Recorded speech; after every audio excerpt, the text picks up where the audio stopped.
You can't sleep either? How about a bedtime story?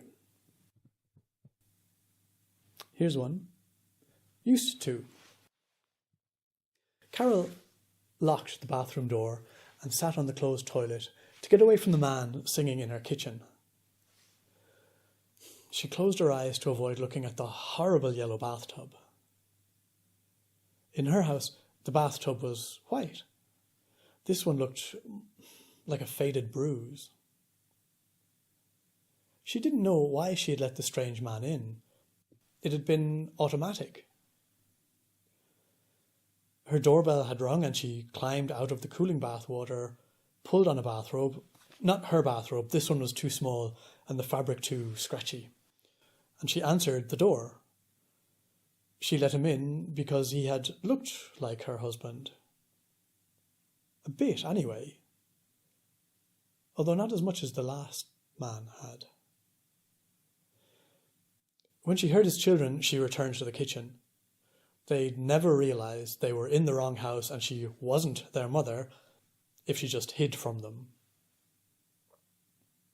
I let the children in, the man said, smiling when she reappeared, her hair straggling over her shoulders.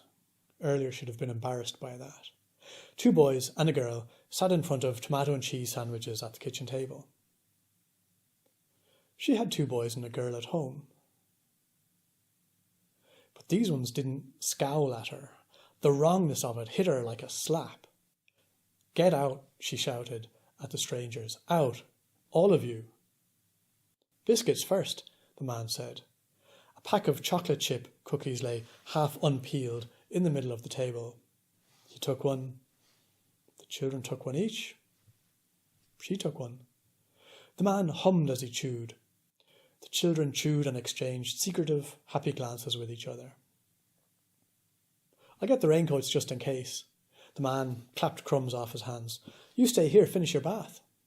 She glared at him.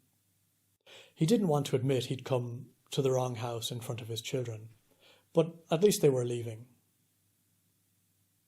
She poked her tongue out at the children when they stared at her in the hallway.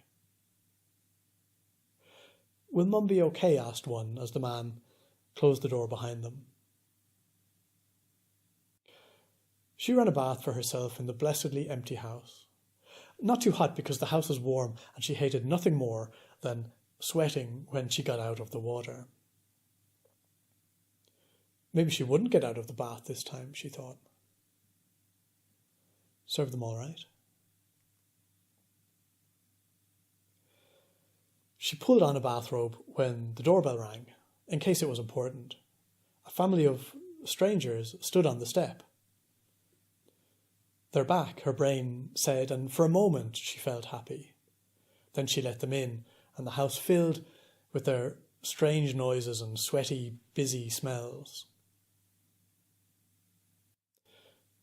They even looked like a family she used to know, though not even as much as the last lot.